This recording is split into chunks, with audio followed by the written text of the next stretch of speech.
to our channel. Ya, terima kasih ya sudah menyambut baik. I'm say Indo Turk.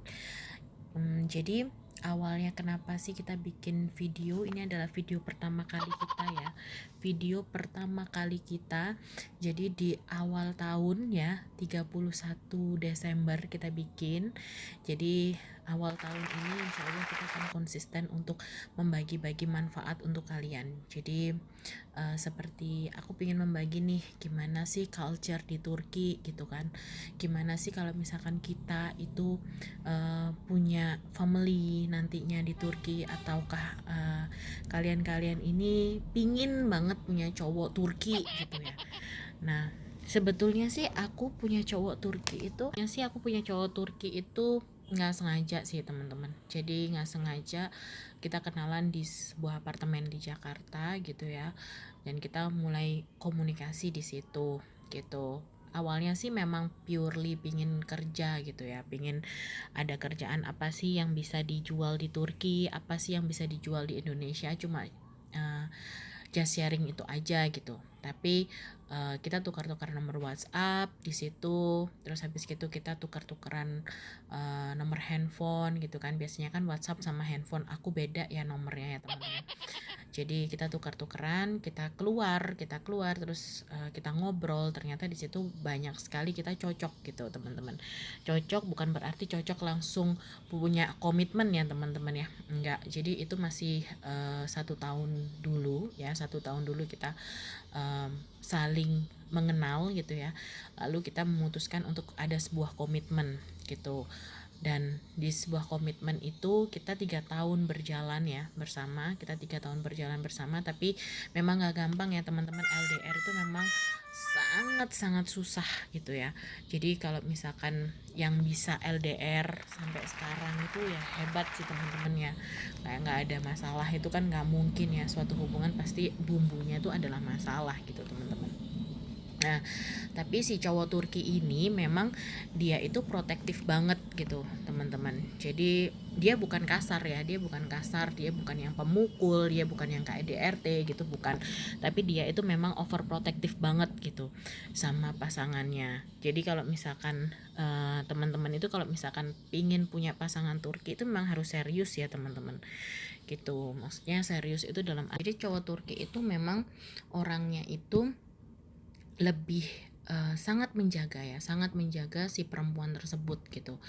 Karena kalau misalkan dia punya hubungan dengan perempuan ya yang dia serius gitu, yang dia klik, yang dia cocok, itu dia bakal kayak seluruh hidupnya tuh untuk dia gitu, untuk si pasangan tersebut. Kalau misalkan dibilang so sweet gitu, tapi tergantung kita bagaimana kita menerimanya gitu. Apakah kita menerima dengan baik, ataukah kita menerima malah itu menjadi gangguan untuk kita gitu. Sometimes juga saya merasa kalau misalkan saya sering banget di telepon itu kayak merasa saya seperti dia seperti detektor saya gitu ya. Kamu harus seperti ini, kamu harus seperti ini gitu. Nah, tapi saya itu juga ngerasa itu adalah wujud dia gitu, dia pingin menjaga LDR kita seperti apa gitu. Nah, kalau misalkan kalian tahu itu ya teman-teman, jadi dia setiap bangun tidur telepon saya gitu, setiap dia mau kerja dia telepon saya, setiap breakfast dia telepon saya gitu ya, terus lunch itu juga dia telepon saya gitu. Pokoknya kalau misalkan dia punya waktu pasti dia telepon saya gitu. Malah saya yang jarang telepon dia gitu teman-teman, karena dia sudah terlalu sering telepon saya ya, seperti itu. Tapi kalau misalkan saya keluar atau dia keluar, kita harus minta izin gitu, minta izin sama dia, saya keluar ya gitu. Tapi kadang-kadang yang dia itu suka ngeselin itu kalau misalkan kita keluar sama teman kita gitu, dan dia harus tahu gitu teman kita itu siapa gitu. Terus dia harus tahu teman kita apa gitu. Nah, itu yang paling ngeselin teman-teman. Memang kalau misalkan teman-teman pingin banget punya pasangan Turki, maka teman-teman harus siap yang seperti itu. Memang nggak semuanya cowok Turki itu seperti itu. Tapi rata-rata aku lihat juga di TikTok, aku lihat juga di YouTube beberapa teman YouTuber itu juga dia merasa kalau misalkan dia itu benar-benar protektif gitu teman-teman. Tapi itu bagus sih karena ya kita itu memang berteman ya teman-teman. Kita memang berteman, tapi nanti endingnya itu kita hanya berdua teman-teman. Kamu dan suami kamu gitu. Dan bagaimana dia bisa menjaga dan dia bisa berkomitmen sama kamu, dia bisa menjaga relation kamu itu bagaimana ya saat kalian tuh pacaran gitu teman-teman. Nah kalau misalkan di pacaran itu memang saya itu benar-benar nggak pernah merahasiakan sesuatu. Jadi kayak ya sudah ini diri saya gitu.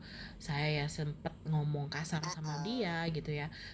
Dia sempet ngomong apa yang saya nggak suka itu lebih baik ditumpahkan sekarang gitu teman-teman, karena saya dan dia sudah bicara sebelum kita menikah kita harus tahu kejelekannya dulu gitu, jangan kebaikannya dulu kita tahu gitu ya teman-teman, nanti kejelekannya di endingnya gitu. Nah itu yang memicu adanya perceraian menurut saya sih ya, apalagi kita WNA gitu teman-teman. Karena kita juga harus ingat gitu teman-teman, hak-hak apa aja yang didapatkan WNA dan hak-hak apa aja yang didapatkan WNI setelah kita menikah. Nah itu yang harus kita pelajari dahulu sebelum kita itu memilih kalau misalkan kita akan menikah dengan seorang WNA. Memang takdir jodoh itu memang kita tidak tahu teman-teman ya. Seberusaha apapun saya juga mencari pasangan Indonesia pun kalau misalkan itu memang bukan yang terbaik bagi Allah gitu ya nggak akan terjadi teman-teman gitu. Jadi bagaimanapun kita memaksakan kalau misalkan kita ingin mencari pasangan yang terbaik menurut kita gitu tapi tidak menurut Allah, maka nggak akan jadi teman-teman. Dan itu memang saya pikir itu tidak apa ya, tidak mungkin gitu terjadi, karena mikir aja teman-teman. Jadi kalau misalkan kita sama WNA itu kan ya sudahlah, mungkin ini hanya hubungan-hubungan semu gitu, tapi dari situ saya malah tulah gitu teman-teman. Tulahnya karena ya akhirnya sekarang ini, nah kita juga nggak tahu ya, tapi kita sudah prepare untuk bagaimana untuk ke depan kita itu, malah kita harus prepare-nya sama seorang WNA. Nah itu yang harus benar-benar kita persiapkan gitu. Kalau misalkan kita memang tinggal di Turki bagaimana, kita tinggal di Indonesia bagaimana, nah itu harus kita benar-benar persiapkan teman-teman. Yang saya memang harus persiapkan satu, karakter. Kalau menurut saya sih, bagi diri saya sendiri, saya itu memang prefer untuk mempersiapkan karakter. Jadi karakternya dia bagaimana, karena kalau misalkan sudah watak itu tidak bisa diubah teman-teman ya.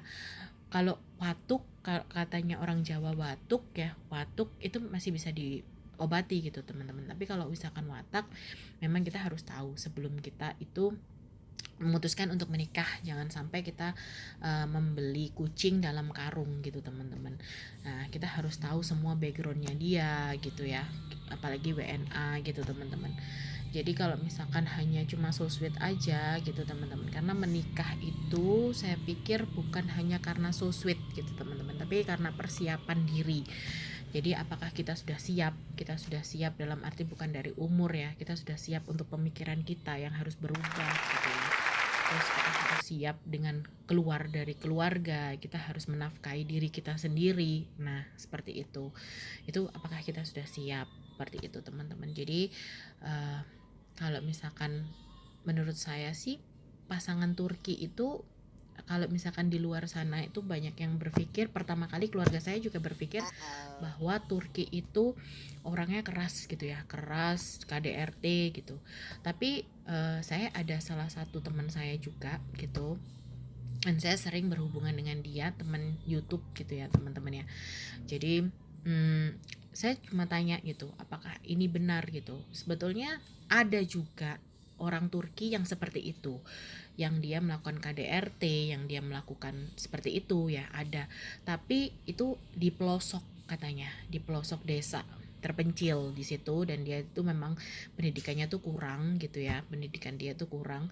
Jadi mohon maaf nih ya teman-teman, jadi pendidikannya kurang sehingga dia itu melihat bahwa wanita itu kalau misalkan memang tidak sesuai dengan apa yang dia inginkan gitu ya, dia tuh keras, maksudnya sampai mukul, sampai seperti itu. Nah karakter yang kayak gitu tuh teman-teman, kalian gak cukup lah teman-teman kalau misalkan kalian memutuskan untuk berpasangan dengan WNA, kalian hanya setahun mengenal tuh nggak cukup gitu teman-teman. Kalian harus mengenal juga keluarganya bagaimana, terus habis gitu bagaimana keadaannya. Nah seperti itu kalian harus tahu dulu gitu teman-teman sebelum kalian berpijak kepada pernikahan seperti itu.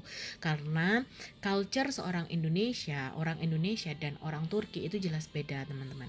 Untungnya cuma kita sama-sama masih budayanya masih hampir sama dengan seperti contoh ya teman-teman, kayak saya aja ketemu sama keluarganya gitu ya, ketemu sama keluarganya itu kakak pertamanya dia itu saya cium tangan teman-teman. Jadi di keluarga saya tuh sudah membiasakan, mama saya tuh udah biasakan kalau misalkan kita ketemu dengan orang yang lebih tua daripada kita tuh selalu cium tangan gitu ya teman-teman. Dan dia tuh mereka tuh kaget gitu teman-teman, kok cium tangan gitu. Nah di sana itu tidak ada seperti itu teman-teman. Jadi tergantung kalian aja bagaimana kalian memposisikan diri kalian untuk pasangan kalian sendiri seperti itu. Terus habis gitu yang kedua itu cara makan gitu ya. Kalau misalkan orang Turki itu ada sih juga yang makan di meja makan, tapi orang Turki itu juga kadang-kadang makannya lesehan teman-teman gitu ya. Dan makannya tuh pakai garpu gitu. Kita kan biasanya pakai sendok ya. Mereka tuh pakai garpu. Nah, kebiasaan-kebiasaan itu yang mungkin ya nggak mungkin, maksudnya gini, kalau misalkan kalian tidak bisa melakukan ya sudah tidak usah dilakukan gitu. Tapi kebiasaan-kebiasaan ada yang berbeda dari kita gitu teman-teman.